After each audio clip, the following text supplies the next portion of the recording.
पर पालो कन्हैया से कह दो इधर पे सुदामा गरीब गया है, इधर पे सुदामा गरीब गया है।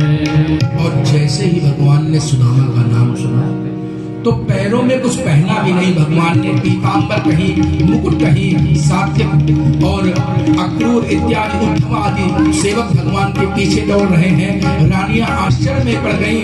1 डेहुड़ी, 2 डेहुड़ी, 3 डेहुड़ी, 4 डेहुड़ी, 5, 6, 7वीं डेहुड़ी में दौड़ करके पहुंच गए हैं सुदामा से मिलने। भक्तों ने देखा, वहां के राजमहलों की राजकुमारियों ने देखा कि आज के पहले भगवान श्री कृष्ण की ऐसी दशा नहीं थी। आज भगवान जो है द्वार पे पहुंचे हैं सुदामा का स्वागत करने के लिए, गले से लगा लिया है और सुदामा को बड़े आदर से अपने जो है महलों में लेकर के आते हैं। शास्त्र कहते हैं कि भगवान ने उस आसन में सुदामा को बैठाया है जिस आसन में कभी बलदाऊ भैया भी नहीं बैठे हैं। तो पूछते हैं बार बार, ऐसे भी हाल बीमाइन सो, ऐसे भी हाल बीमाइन सो, पग कंटक जाल जड़े पुनि जोए, हाय महा दुख पायो सखा तुम, आए इतना इतने दिन खोए, हाय महा दुख पायो सखा तुम, आए इतने दिन खोए। देखी सुदामा की दीन दशा, देखी सुदामा की दीन दशा, करुणा करके करुणा निधि रोए, पानी परात को हाथ छुयो नहीं, नैनन के जल सो पग धोए, पानी परात के हाथ छुयो नहीं, नैनन के जल सो पग धोए। भगवान आसन पे बैठाते हैं और देखते हैं कि उनके पैरों में कितनी बीमारियां फटी हुई हैं, कांटे जो लगे हुए हैं उनको अपने मुख से भगवान जो है निकाल रहे हैं। इतना स्नेह देख करके रानियों को ईर्ष्या हुई कि ऐसा कौन सा ये मित्र है भगवान जिसको इतना सम्मान करते हैं। और भगवान कहते हैं, जानते सब है पर कहते हैं, ऐसे बिहाल बीमाइन सो, पग कंटक जाल जड़े पुनि जोए, हाय महा दुख पायो सखा तुम, आए तना की ते दिन खोए। कहते हैं कि अभी इतने दिन तक तुम कहाँ रहे हो, क्यों नहीं आए मेरे पास?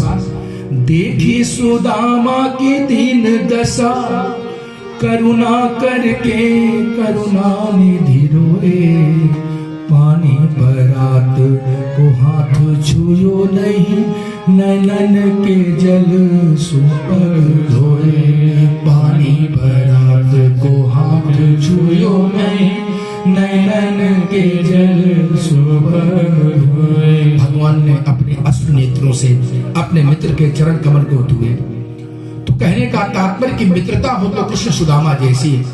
सुदामा जी बड़े संकोच में हैं, राजप्रसाद है, बड़ा महल है द्वारिका, तो इसलिए कहीं कोई पोल पट्टी ना खुले। तो सुदामा जी से कुशल क्षेम पूछने के बाद में भगवान ने पूछा कि आप तो वैरागी प्रवृत्ति के थे महाराज, तो आप जो है ये बताइए कि गुरुकुल से निकलने के बाद लोग होता ना भाई, बचपन की जो मित्रता होती है, छात्रावास की जो मित्रता होती है, उसका एक ना अपना अलग आनंद होता है। तो भगवान कृष्ण कह रहे हैं कि तुमने जो है जब गुरुकुल से तुम निकले थे तो तुम्हारी प्रवृत्ति गृहस्थ धर्म में नहीं थी, तो क्या भार्योढ़ा सदृशी नवा, क्या तुमने विवाह किया है?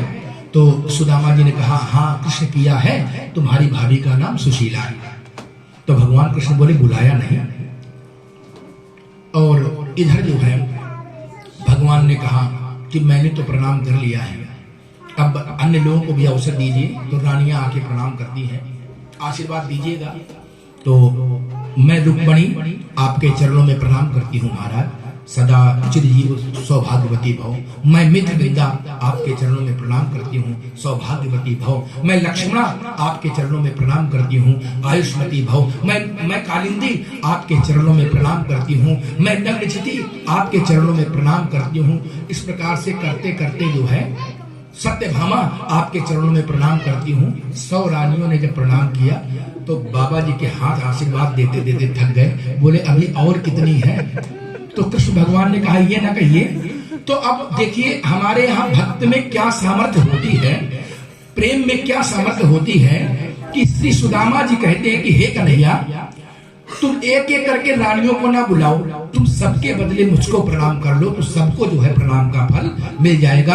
आज त्रैलोक्य के स्वामी जो है सुदामा के चरणों में झुक करके उनको प्रणाम कर रहे हैं। ये है प्रेम की महत्ता, ये है प्रेम की पराकाष्ठा। भगवान प्रेम के भूखे रहते हैं, क्योंकि भगवान जो है कहते हैं कि भाई बांध लेते भक्त मुझको प्रेम की जंजीर में, इसलिए संसार में होता मेरा अवतार है। भाव का भूखा हूं मैं और भाव से भूभार है, भाव से मुझे भजे वो भी मुझे स्वीकार है। भाव बिन सुनी पुकारे मैं कभी सुनता नहीं, भाव बिन सुनी पुकारे मैं कभी सुनता नहीं, भाव से एक पुष्प दे वो भी मुझे स्वीकार है। बांध लेते भक्त मुझको प्रेम की जंजीर में, इसलिए इस भूलोक में होता मेरा अवतार है। भगवान को कुछ इच्छा नहीं है संसार से कुछ पाने की, क्योंकि भगवान तो पूर्ण काम है, आप्त काम है। पूर्ण विदः पूर्ण विदम पूर्णात् पूर्णमुदच्यते पूर्णस्य पूर्णमादाय पूर्णमेवावशिष्यते। वो पूर्ण है, उसको संसार से कुछ नहीं चाहिए, न धन न वैभव न ऐश्वर्य, पर फिर भी वो संसार में आते हैं, क्योंकि भक्त जो है उनका गुणगान गाएं और उनका गुणगान गा करके जीवन में जो है अपने आप को तारे और उद्धार करें। बोलिए वृंदावन बिहारी लाल की जय।